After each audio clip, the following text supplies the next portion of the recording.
So what sort of projects are you doing at the moment? So right now, I think we have 51 developments on the go. So they all range from 2-bedroom houses up to commercial to residential. We don't put a lot of our commercial to residential on YouTube because I feel that the audience of YouTube are newbies, beginners, people who are looking to get into the property world, and selling a dream is something. You've been around me a while now. I don't like to sell a dream. I do actually believe sometimes when I see these people and some of the money that they're earning, like I know some of the money that these educators earn. I'm like, yeah, I've got to 10 developments to get that kind of money. Yes. But like I said, lifespan, I feel I'll be here for the next 30, 40 years. Whereas if I did the education side of it and flashed all the flash cars and all the flash stuff, I'd have a lifespan, like I said, just.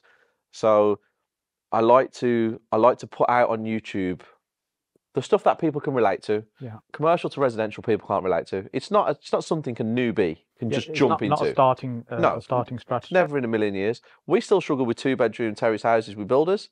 So, and we're very experienced. So you imagine a newbie coming on board to do a 30 apartment block commercial to residential, all believing that they can do it because they've saw me or you or someone on social media saying how simple it is and how things are, and then they see the flashy things at the end. It could end up in serious trouble. Yeah, you don't see all the daily problem and challenges. And I say property's like a roller coaster. There'll be days where you're just loving it and everything's fantastic and phenomenal, and there'll be days where you'll be thinking, I don't want to get out of bed. Give me that quilt, man. Just leave me alone. I had that day this week. Yeah. I had one of them. Woke up and everything that could go wrong went wrong. Yes.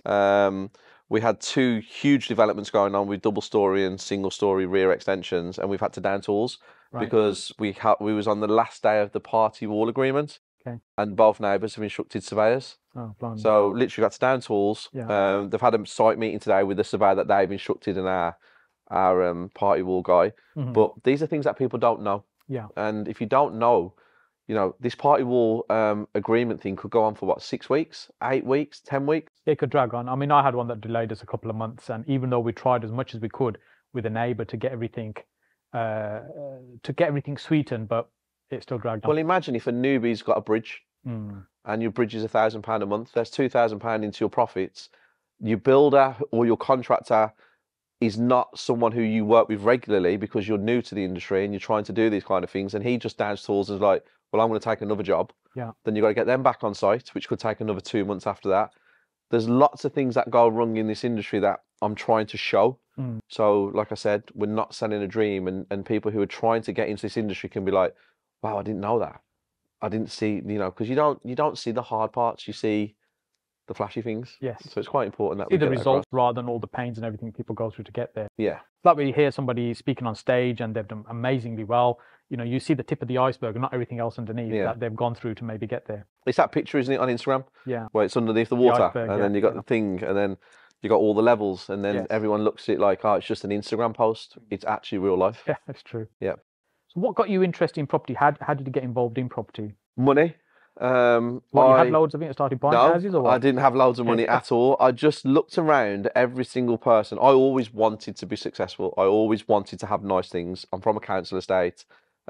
We grew up with not a lot of money, next to nothing really, but you don't understand the level you're at when you're in it. So to me, it was just normal life. But I used to see all these people, you know, with the nice cars, and I used to live on a council estate, and the nearest road to me was something called Sneed Lane in Willenhall. Right. And that's where all the millionaires or the rich people that we, you know, as you get older, you understand what rich is really, but at the time you don't. And these houses were all detached houses, 4, 5, 6 bedrooms with all the nice cars on the drive. And we used to walk down there to play football at a school on that road, Sneed Lane. And I was like, I want this. This is what I want. I want to be here. I want this car. And there used to be a company called Motorades. So I used to live probably 15 seconds from this car place, Motorades. Okay. And the guy who owned it was called Michael. And we're talking, what, 15 years ago, 20 years ago, 20 years ago. And he had a BMW and his number plate was MAB 781 or something. Didn't know what it was. And then as I used to walk past his car, underneath, right at the bottom, it used to say Michael Andrew Bennett. Right. And when he used to come out, he used to buy us sandwiches from the cafe. He was a really nice guy.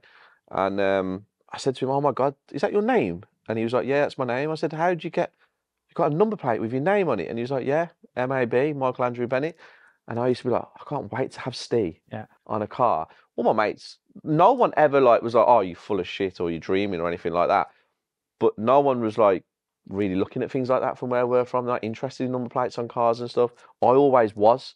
So after just figuring out my life path, which took me a very long time, I quickly realised that to be at that level, the only thing I can really understand that I'm interested in and I can see the rewards was property. Yeah. And that's what it was. It's all about the money.